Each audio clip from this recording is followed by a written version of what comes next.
Students, आज हम अपना चैप्टर नंबर 6 स्टार्ट करेंगे जो कि है किंगडम प्रोकैरियोटी, जिसको मोनरा भी कहा जाता है। तो किंगडम प्रोकैरियोटी जो है उसमें ऐसे ऑर्गेनिजम्स होते हैं, जैसे हमने पीछे एक प्रोकैरियोटिक और यूकैरियोटिक सेल पढ़ा है, तो उसमें डिफरेंस भी मैंने आपको दिया था कि आप उसमें करके लाएं। चैप्टर 4 में डिफरेंस था इन पे। तो ऐसे ऑर्गेनिजम्स जिनके अंदर सेल जो है वो न्यूक्लियस के बगैर होता है, मतलब उनके अंदर एशियन टाइप के सेल्स हैं जो विदाउट न्यूक्लियस होते हैं, और मेम्ब्रेन बॉन्डेड ऑर्गेनेलिज भी नहीं उनके अंदर होते। तो माइक्रोबायोलॉजिस्ट जो हैं वो बैक्टीरिया को 2 मेजर कैटेगरीज में डिवाइड करते हैं। यू बैक्टीरिया यानी कि ट्रू बैक्टीरिया जो छोटा डिवीजन है, और आर्की बैक्टीरिया यानी एंशिएंट बैक्टीरिया जो पुराने हैं उनको कहा जाता है। तो ये डिफरेंस आ सकता है यू बैक्टीरिया और आर्की बैक्टीरिया में। तो डिस्कवरी ऑफ बैक्टीरिया की अगर बात की जाए तो कैसे डिस्कवर हुए बैक्टीरिया, तो देखा जाए तो काफ़ी टाइम से ये सस्पेक्ट किया जा रहा था कि कोई ऐसी छोटी क्रिएचर है जो आम आंख से नज़र नहीं आती, लेकिन क्योंकि तब तक माइक्रोस्कोप नहीं थी तो उसको उस तरीके से डिस्कवर नहीं किया जा सका।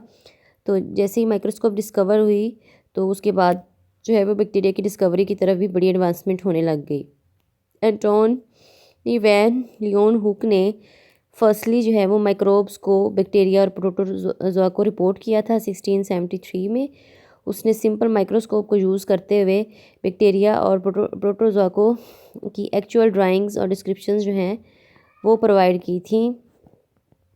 दे called them as a animalcules, यानी उसने उनको बैक्टीरिया का नाम या प्रोटोजोआ का नाम नहीं दिया था। उसने कहा था कि छोटी छोटी क्रिएचर्स हैं कोई जो वाटर में पाई जाती हैं, जो रेन वाटर होता है, उसने उसको एनिमल क्यूल्स का नाम दिया था।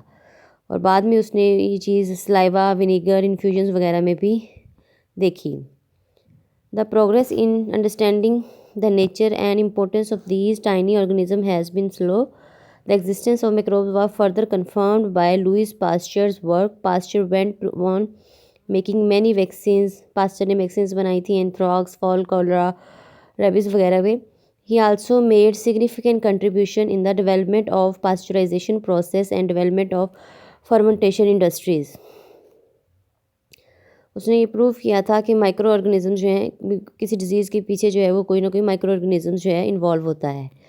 बाद में रॉबर्ट कोच ने जर्म थ्योरी बनाई थी। ये एक लॉन्ग क्वेश्चन है, आ जाता होता है जर्म थ्योरी ऑफ डिजीज़। तो उसने एक जर्म थ्योरी, इसके पास्टुलेट्स आपने लिखने होते हैं क्वेश्चन में। तो रॉबर्ट कोच ने जर्म थ्योरी ऑफ डिजीज़ दी। उसने क्या किया, ये isolated typical rod shape bacteria with squarish ends from the blood of sheep of anthrax. उसने बाद में देखा कि बैक्टीरिया जो है टीबी यानी ट्यूबरक्लोसिस और कोलेरा काज करते हैं। तो उसने 4 पास्टुलेट्स बनाए जो कि किसी भी जर्म थ्योरी के जो है वो मेन पिलर्स हैं। वो क्या हैं? पहला पास्टुलेट है, a specific organism can always be found in association with a given disease, कि किसी भी डिजीज़ के अंदर एक स्पेसिफिक ऑर्गेनिज्म जो है वो ज़रूर पाया जाता है। The organism can be isolated and grown in pure culture in the laboratory. The pure culture will produce the disease when inoculated into susceptible animal.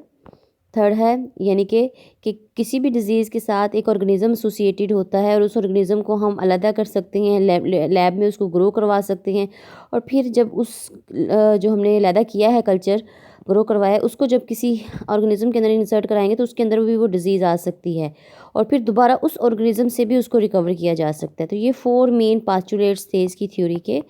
और इसके अलावा इन्होंने और कई टेक्निक्स जो हैं वो इंट्रोड्यूस करवाई थी रॉबर्ट कोच ने, इनोकुलेशन से रिलेटेड, आइसोलेशन, मीडिया प्रिपरेशन से related, maintenance of pure culture and preparation of specimen for microscopic examination वगैरह से रिलेटेड।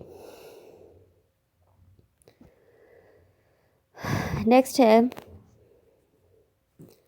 अकरेंस ऑफ बैक्टीरिया, कि कहाँ पाए जाते हैं। Bacteria are wide spread in their occurrence almost everywhere, मतलब हर जगह पाए जाते हैं। Air, water, land, all deposit, food, decaying, मतलब इसका सिंपल सा आंसर है कि bacteria are found everywhere. Animal, plant bodies, इनकी काइंड और नंबर जो है वो डिफरेंट इन्वायरमेंटल कंडीशन के अकॉर्डिंग डिफरेंट होती है, but they are found in each and every environmental conditions. Some bacteria are present and contribute toward the natural flora. Other are present in specific environment like hot spring, alkaline, acidic soil, highly saline environment, मतलब environment उनका different हो सकता है, but her environment में किसी न किसी किस्म के बैक्टीरिया जो है वो पाए जाते हैं।